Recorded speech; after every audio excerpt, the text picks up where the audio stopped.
That's my stupid face for this morning. For those who are listening on the audio version only, you won't get it. Whatever the face is that I'm pulling right at the start is the tile that Instagram will use. So if you go into the Instagram Ragnarok Survival, you'll see a whole heap of tiles of me pulling a stupid face, or a stupider face than I already normally have. Good morning.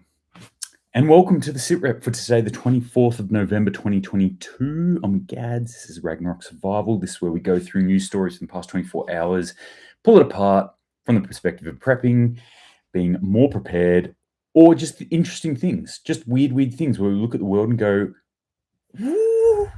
what is going on? What are these people on about?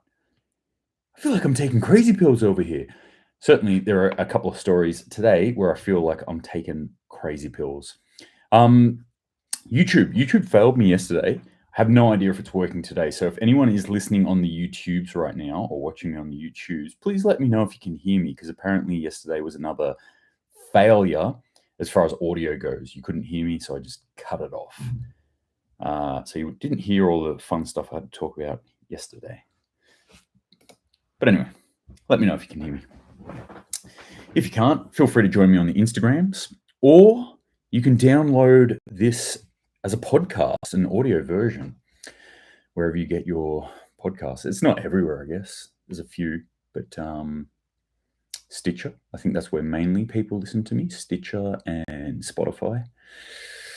Renee C on YouTube says, hi, I can hear you. Awesome. Great. That's perfect. A coronavirus on the Instagram says, g'day. G'day, mate. G'day. I hope you're doing all very well out there, whatever you're doing today. The sun is shining where I live. That means I'll be out in the garden today, doing some gardening, weeding, keeping things neat and tidy, and probably maybe even planting up some more seeds, checking out how my current seed crop is going. It's a good day for it. So if you've got the opportunity, get out there. For those of you who live in the Northern Hemisphere, I'm not sure how it's going to go for you. I think it's a bit colder up there right now. Anyway, I'd love to join you up in the Northern Hemisphere. That's looking increasingly less likely. Increasingly less likely. C_SGR82 on Instagram just asked me, you grow weed? Not that kind of weed. If I wouldn't be readily admitting such a thing if I did do that. I'm not saying that I do, but if I was to do something like that, I wouldn't be readily admitting that on the internets, in the interwebs. No, I'm talking about the kind of weeds that are not very good for my garden. So I pull them out and put them in the mulch. Not the smokable weed. Now that we got that out of the way, let's jump into this first story here. Leaders of the world's largest economies at the G20 meeting this week drafted and signed a declaration in which the 20 countries agreed to adopt vaccine passports with the purported goal to promote global travel and tourism.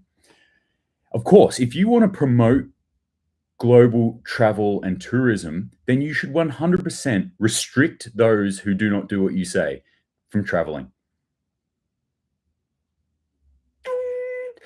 This is why I feel like I'm taking fucking crazy pills here. Like, how is this a good idea?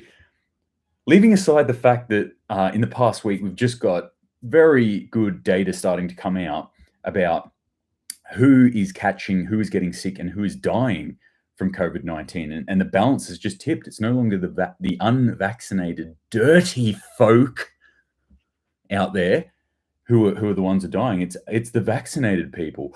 What? But you're vaccinated. Vaccines stop you catching something. They stop you transmitting something, and they stop you dying from something. So if this thing that you get doesn't do any of those three things, what is it? It's a conundrum. It's an enigma. What is this fucking thing that people are getting stuck into their arms? If it's not doing anything that the definition of a vaccine would do. Anyway, I don't usually get up here and go full tinfoil hat anti-vaxxer or whatever you want to call it, but this shits me because I like to travel around the world. In fact, it's a key part of my job, and my job has been utterly curtailed for 3 years now because of this. And the fact that they're still trying to push this really, really pisses me off this morning. I don't like it, and this is the kind of thing that we should resist. Luckily, I've got a story about resisting later on today. I love this quote. This came out from the Biden administration today. I can't even remember who was talking about it. It was some politician, some ass clown, who said, quote, "God gave us 2 arms." Of course. So what did God give us 2 arms for? God's up there, right? You know, whenever it was 6,000 years ago, or whenever that the Bible says, you know, things were happening, and says, I'm going to give these creatures 2 arms.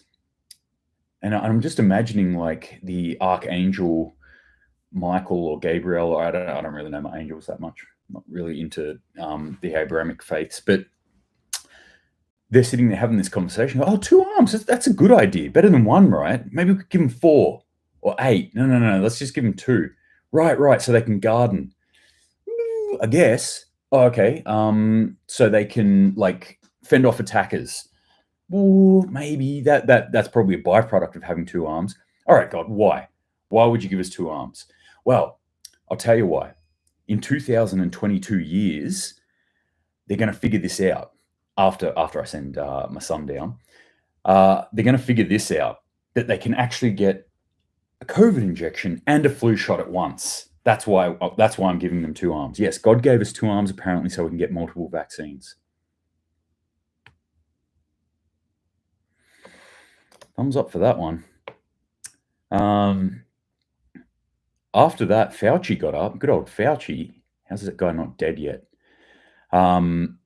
From natural causes, of course.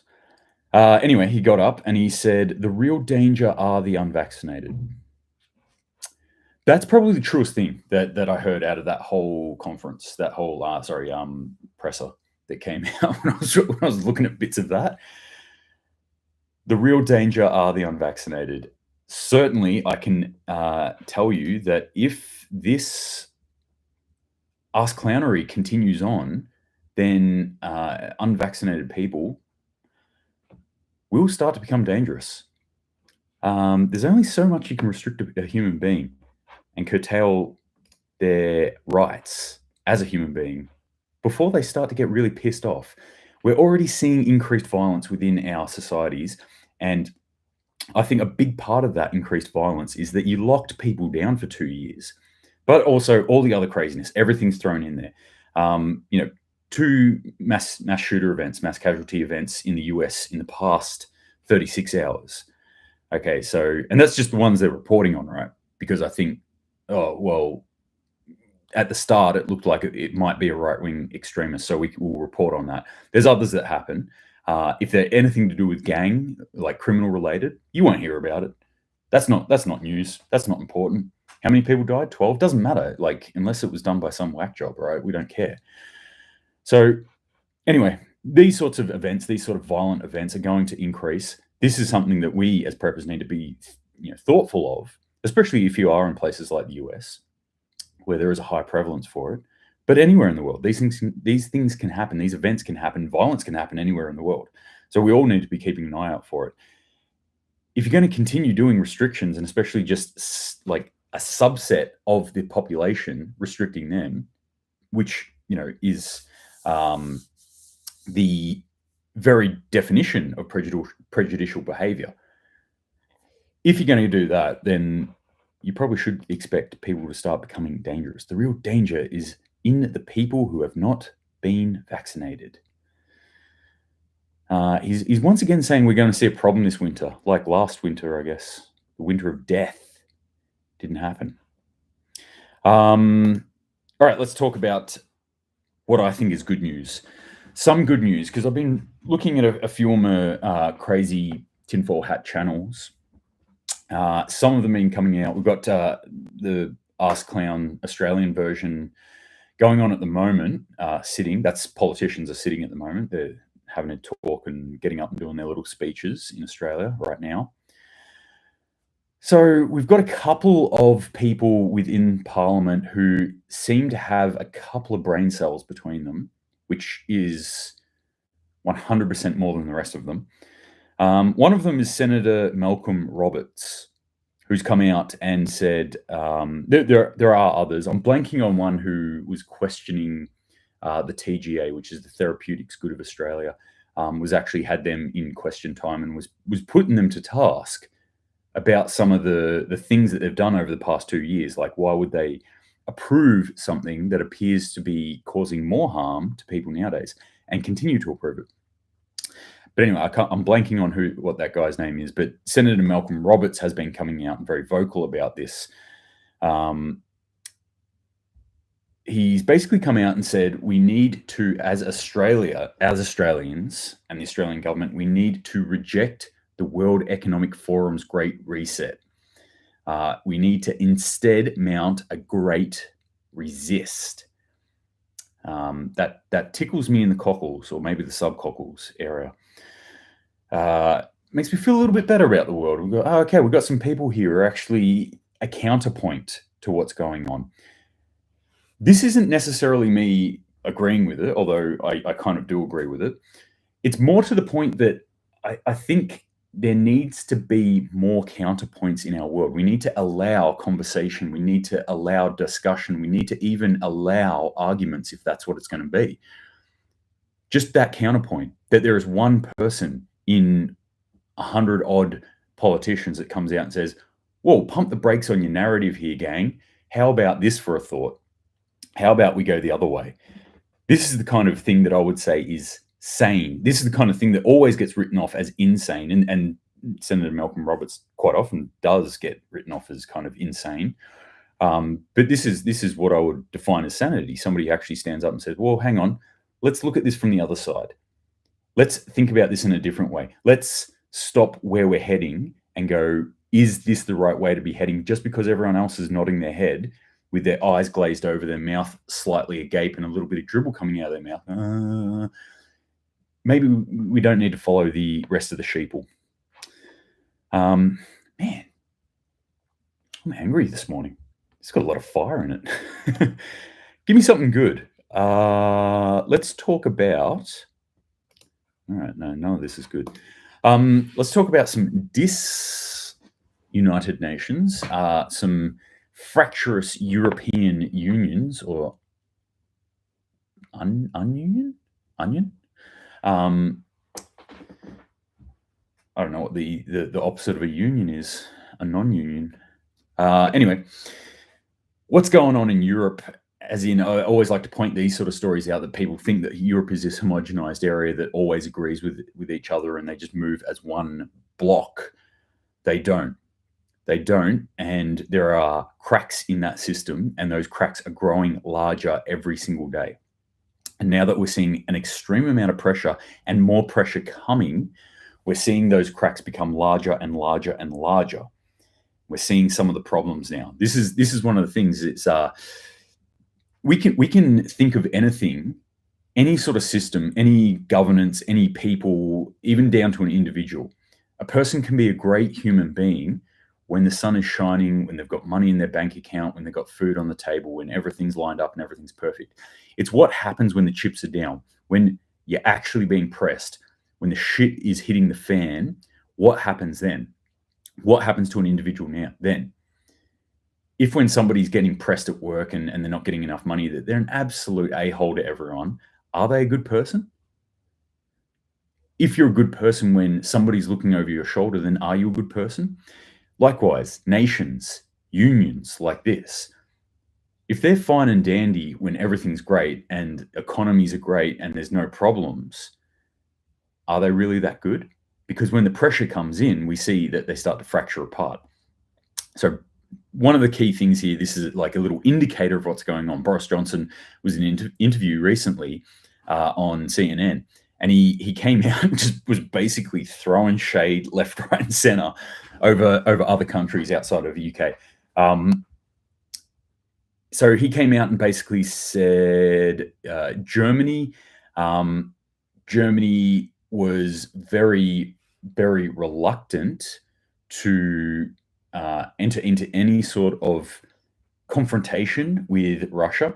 If you don't know that the background here, Boris has been very pro Ukraine, very pro war. He has been one of the main warmongers in this entire war between Ukraine and Russia, amongst many who no doubt have been lining their pockets at the same time, but are doing it for freedom, the freedom of the Ukraine people, even though they haven't really given a shit about Ukraine people beforehand. All of a sudden, they're very much about the freedom of the Ukraine people when it suits them, when it fits their goals and their agenda, I guess.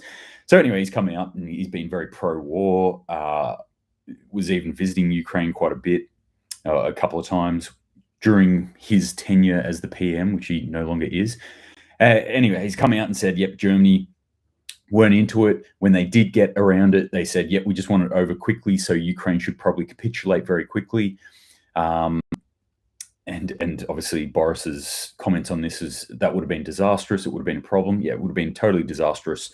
Ukraine, would have been under rule, or parts of Ukraine would have been under the rule of Russia, as opposed to having this prolonged war that still threatens nuclear fallout of some form. Yeah. I mean, what could be worse than that? What could be possibly worse than the threat, than nuclear fallout of any sort, whether it be from nuclear weapons or from people bombing, as I was talking about yesterday, people bombing or shelling major nuclear power plants. But apparently Boris believes that this state that we're in at the moment is better than any sort of peace treaty being dealt out, any sort of compromise being dealt out here, any sort of common ground being found. Also through a fair bit of shade on France as well.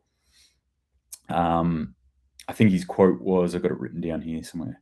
I'll be in no doubt that the French were in denial right up until the last moment, which is possibly true, but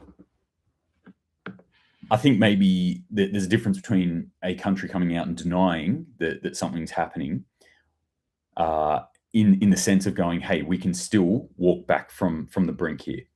We can still step this back. It's not them denying it, as opposed to what the US and the UK were doing, which was pushing forces into Poland, up into the European theatre, which increases the tension within the area, which you can look at and go, well, if Russia's seeing more and more forces pour into Europe, then they're probably going to think, well, our chance is now or never. So let's push in. Let's push into the Ukraine. So like I said, Boris Johnson, I see as a bit of a warmonger, and I believe actually probably exacerbated this war in a certain sense and in a very real sense. Whereas countries like Germany and France, who, by the way, had a lot more to lose and still have a lot more to lose than the UK does, were probably pumping the brakes on this whole thing. United Nations.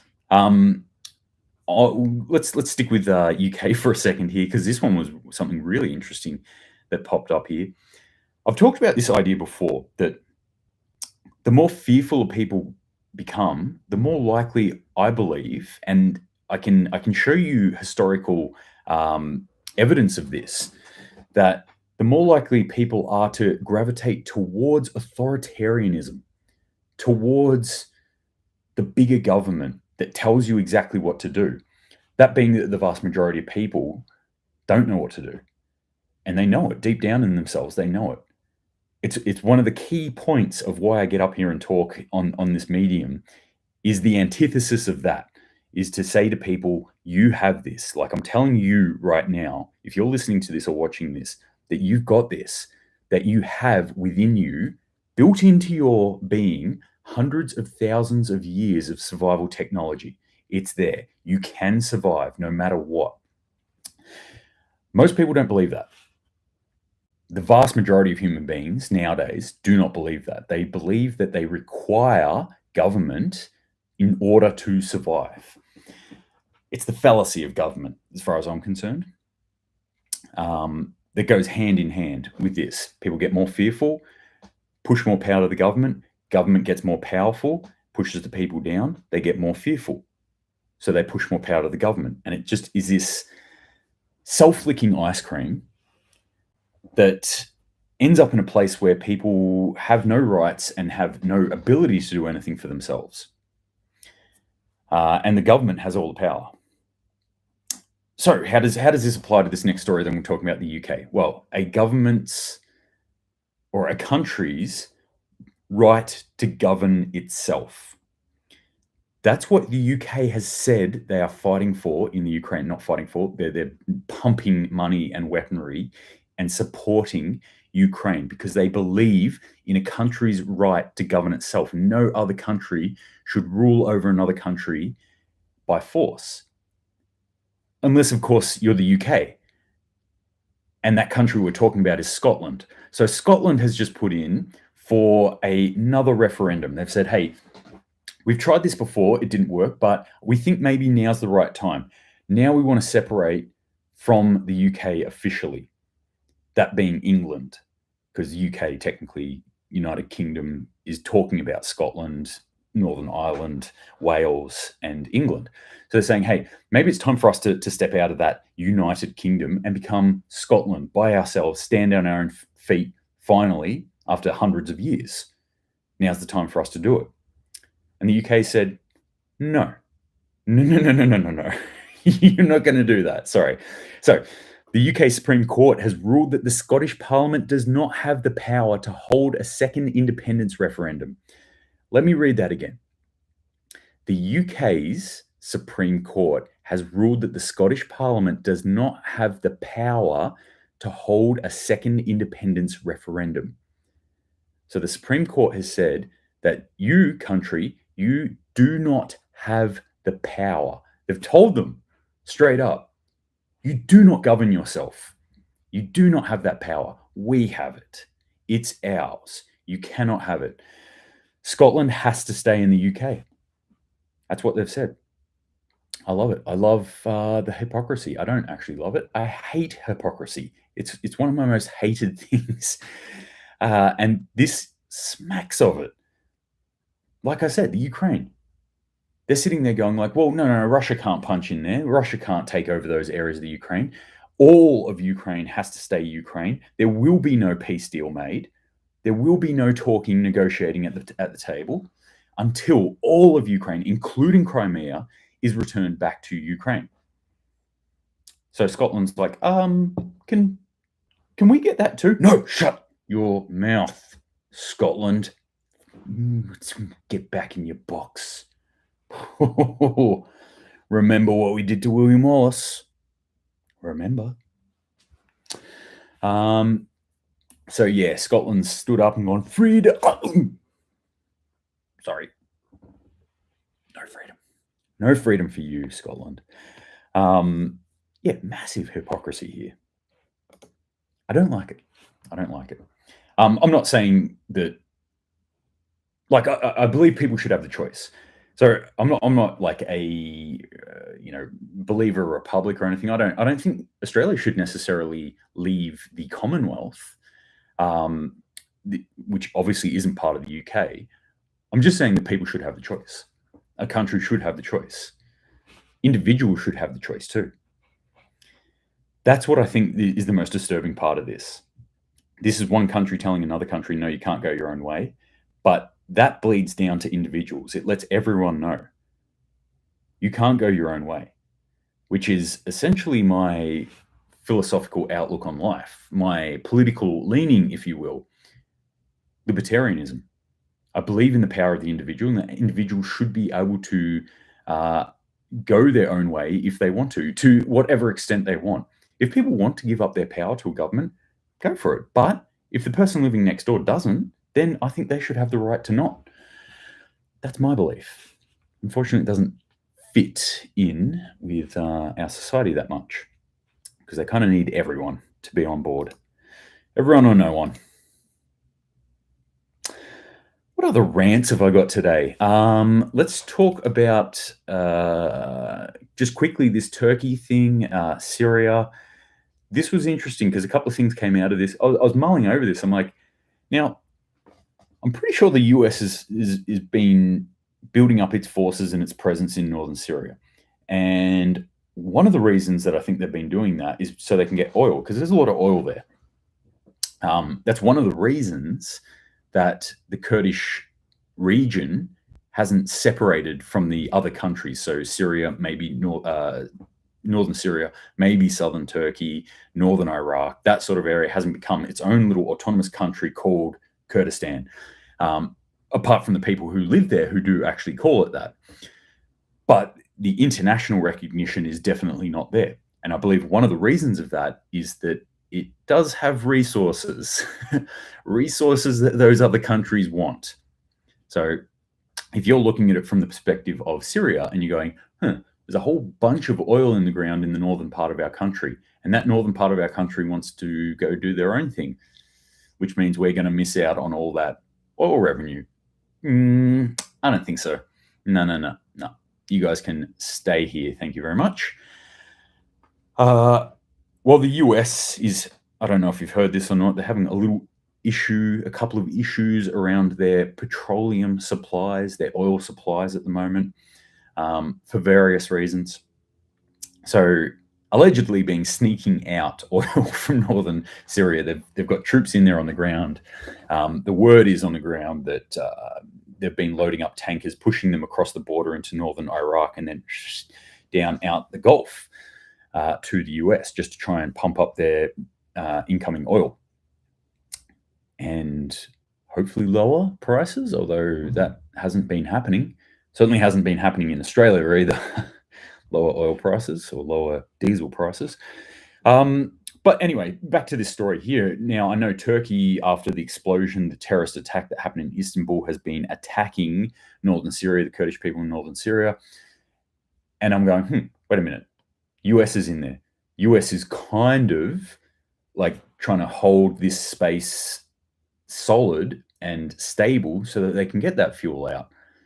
So that kind of means it's a not very straight path, but you've got Turkey interests pushing down and attacking US interests. Is this Turkey versus the US now?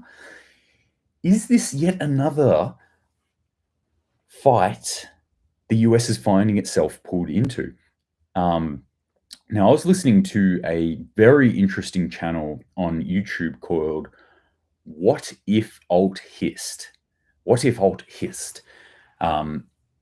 It's like, what if alternate history? What if Alt Hist? Very, very intelligent human being, this person. Puts together these fantastic videos. I really recommend you go check out his channel. Even consider supporting this dude because like he puts out some high level stuff and it's always really interesting. What if Alt Hist had one about the collapse of empires a little while back, and I was thinking on that, and I'm like, wait, there was some key things about collapses of empires, and one of them I think was being pulled into more and more conflicts, or their extent, their reach is so far that when conflicts come out, they're inevitably pulled into them. And after they get pulled into too many and stretched too thin, then it actually makes their core vulnerable. So this is yet another one, because we see the US is very much involved in Ukraine. We know that there's this Taiwan thing going on that they're going to have to back up if they want to actually step up in the world. We know that they're involved in the North Korea, the Korean Peninsula fight. We know now that they're also involved in this Syria sort of thing, maybe a little bit even the Iraq-Iran sort of thing. Iran-Israel thing, they're definitely part of that. So we're seeing, the US being really stretched out now in all these conflicts. Interesting part of this little conflict too, if you're paying attention to it, that this one popped up, a huge fire in the Al Omar oil field in Syria, which is in the northern part of Syria, in this area that we're talking about, allegedly set off by attacks from the Turkish army. So the Turkish army's gone in and done some sort of destruction. I've seen some photos that are very far away from this, but it looks like an immense fire that's going on in this area at the moment. Why is that interesting to me? Well, like I said, what's the US there for? They're getting oil. Turkey's attacking those oil supplies. This is another one that doesn't look like it's going in a good direction at all. All right. Going to wrap up with a couple of small stories if we can find them. China, what's going on in China with these lockdowns? Getting a lot of video, a lot of photography come out of China, what we can get out of China, which is always unverified,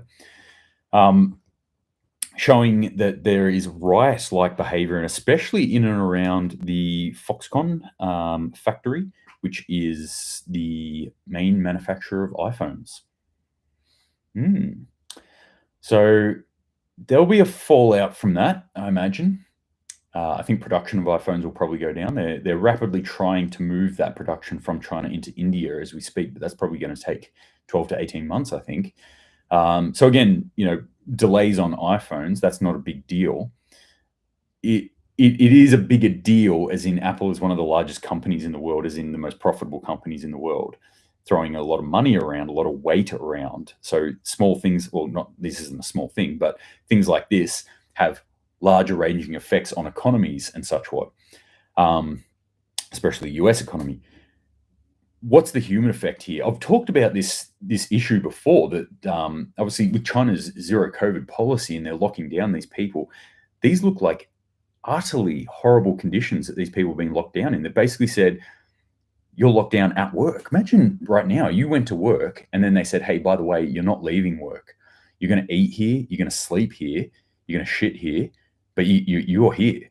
And you can't get any food in. The food you're going to get, we're going to give to you. And it's going to be what we want to give to you. And it's going to be when we can give it to you. Like, these sound like horrific conditions. Horrific conditions. I could think of nothing worse than being stuck at work.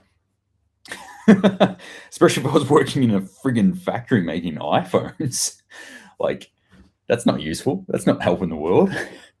That would be horrible, horrible.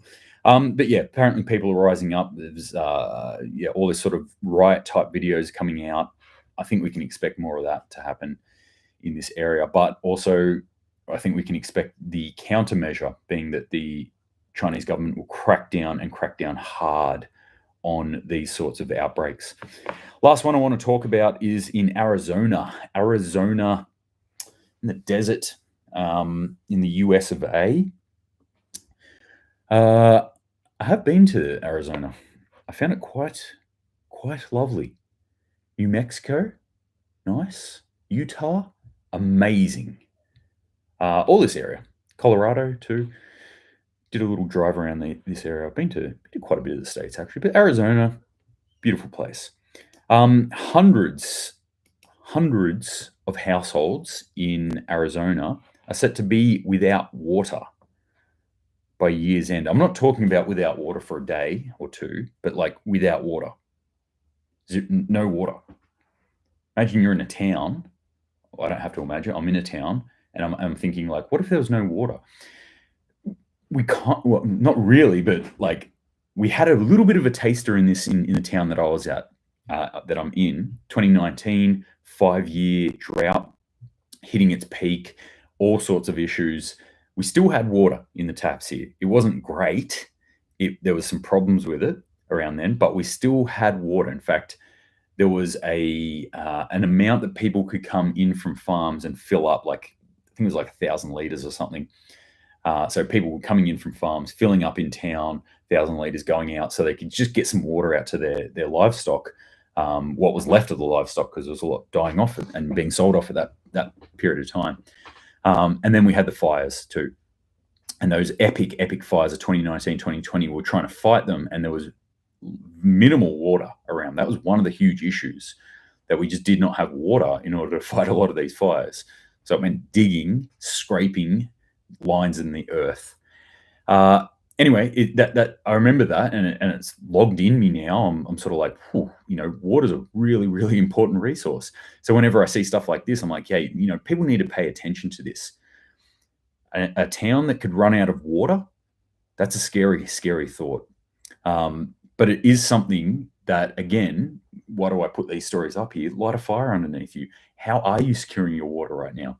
On the place that I'm in right now, which is a rental, and I won't be here forever, but the amount of water systems that I've got tap water. So I've got town water, I can do that. I've got filters within my house. So I don't drink the tap water, I filter it. And those filters store X amount of water, liters of water. I have a rainwater tank out the back too. Not a huge one, maybe like 2,000 liters or something, but that's something. There is also happens to be a well in my backyard that I've got to pump in. So that was just a nice happenstance, but that's 3 sources of water that I've got there that in a pinch I could utilize, and I can filter all 3 of those sources of water. I also have some, not much, but some stored bought water. So I buy water and store it. This is something that I'd really recommend for you to think about. Storing water, clean drinking water, really, really important thing. Whenever I'm teaching people about equipment and things like that, like, hey, here's how you build a grab bag or whatever. Here's what you should take when you're traveling overseas. I go through all my Gucci gear, all my doodads and things that I've spent a lot of money on, and then I bring out a water filter bottle and I say, but this is by far and away the most used piece of kit that I have, a water filtration bottle. And just as a coincidence, I happen to have one sitting here. I just got this sent out to me. I'm pretty stoked. I'm going to give this a try. It's from the US, ETA company. So I'll be doing that, and I'll be shooting a couple of videos on that and reviewing it. So be prepared. My reels will probably be filled with me sucking water out of this thing to see how it goes. But I'm pretty pumped to try that one out. The latest in a line of water filter bottles that I have. I think they're fantastic water filter bottles, and that's something you should really, if you've got some dollars to spend, and you're going, what am I going to spend some money? Black Friday sales are here. I've got some cash. What am I going to buy? Or you've got that crazy tinfoil hat prepper in your family, and you're like, oh, Christmas is coming up. What am I going to buy them? Water filter bottle, can't go wrong with that. So highly recommend that. All right, that's it for today, gang. Thank you very much for joining me. As always, really, really appreciate it. Really appreciate everyone who's been throwing up the comments. Appreciate everyone on YouTube for dealing with that shitty video yesterday. I don't know what it is with YouTube. Just doesn't like me. I didn't even think that I mentioned China or COVID once. So usually that's what happens when the videos blow up, as in get destroyed, not blow up as in a lot of people listen to them, because there's not that many people want to listen to some weird Aussie bearded dude talk at him. But anyway, I really appreciate it. Coronavirus, thank you very much. Thanks for joining me, as you always do. And until next time, gang, stay safe out there. Get out in the garden while you can. And Semper Paratus.